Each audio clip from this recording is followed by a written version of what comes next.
অবশেষে FIFA Asian cup খেলার জন্য ফিফা থেকে আমন্ত্রণ পেল আনুষ্ঠানিকভাবে বাংলাদেশ দল।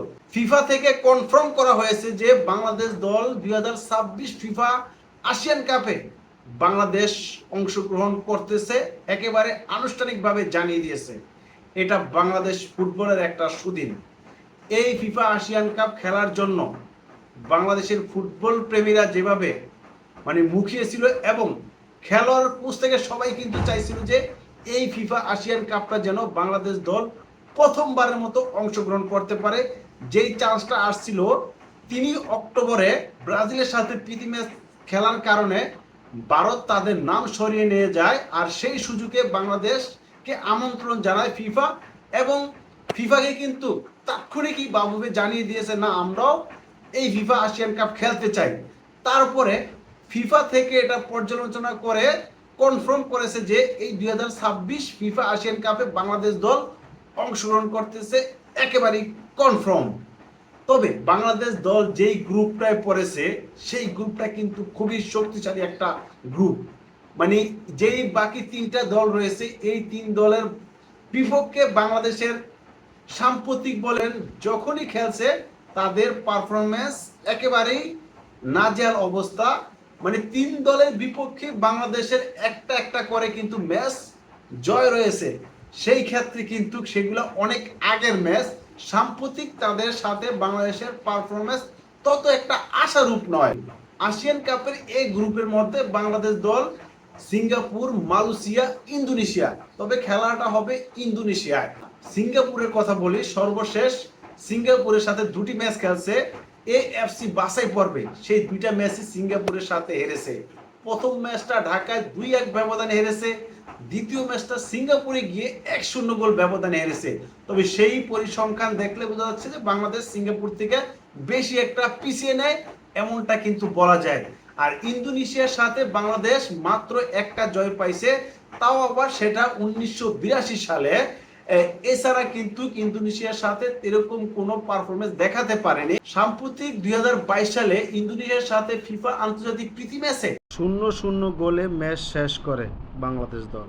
এছাড়া কিন্তু বাংলাদেশের তেমন একটা রেকর্ড নেই ইন্দোনেশিয়ার বিপক্ষে। এবং সর্বশেষ মালয়েশিয়ার সাথে বাংলাদেশ মুখোমুখি হয় এএফসি বাছাই পর্বে 2022 সালে। সেখানে মালয়েশিয়ার কাছে 4-1 ব্যবধানে, বিশাল ব্যবধানে হেরেছে বাংলাদেশ দল। বাংলাদেশ দলকে নাজেহাল করে দিয়েছে মালয়েশিয়া। তবে এই তিন দলের সাম্প্রতিক পারফরমেন্স কিন্তু খুবই ভালো কথা বলতেছে। সেই ক্ষেত্রে বাংলাদেশের ফুটবলে কিন্তু খারাপ নয়, অনেক এগিয়ে গেছে। আগের তুলনায় বাংলাদেশ ফুটবল অনেক অনেক অনেক এগিয়ে রয়েছে।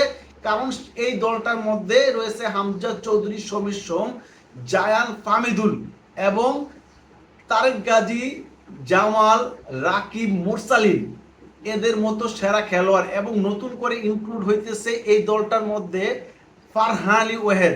উলহামের থেকে দাঁড়ে খেলতেছে বোরহান উডে।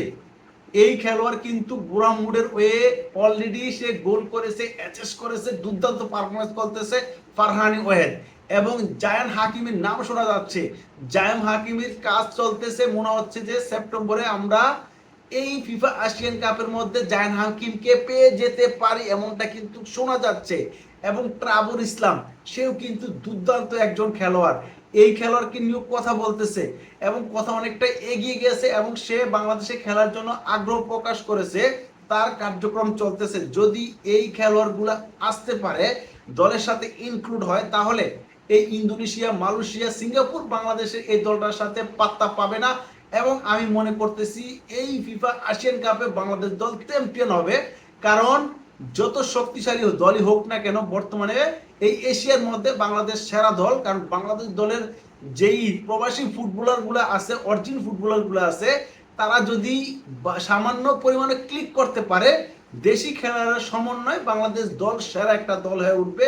আমি মনে করতেছি এই 2026 এশিয়ান কাপে বাংলাদেশ দল ভালো কিছু করবে। যদিও বাংলাদেশ দলই আনফর্চুনেটলি ভালো কিছু করতে না পারে, তারপরেও হতাশ হওয়ার কিছু নেই। আমি বলবো যে বাংলাদেশ দল এখান থেকে তাদের যাত্রাটা শুরু করতেছে এবং বিশ্ব মঞ্চে ফিফাকে জানিয়ে দেবে যে বাংলাদেশ দল ফুটবলে রাজ করতে আসতেছে। এমনটা অন্তত পক্ষে আমি মনে করতেছি। আপনি কি মনে করেন কিনা অবশ্যই কমেন্টে জানান।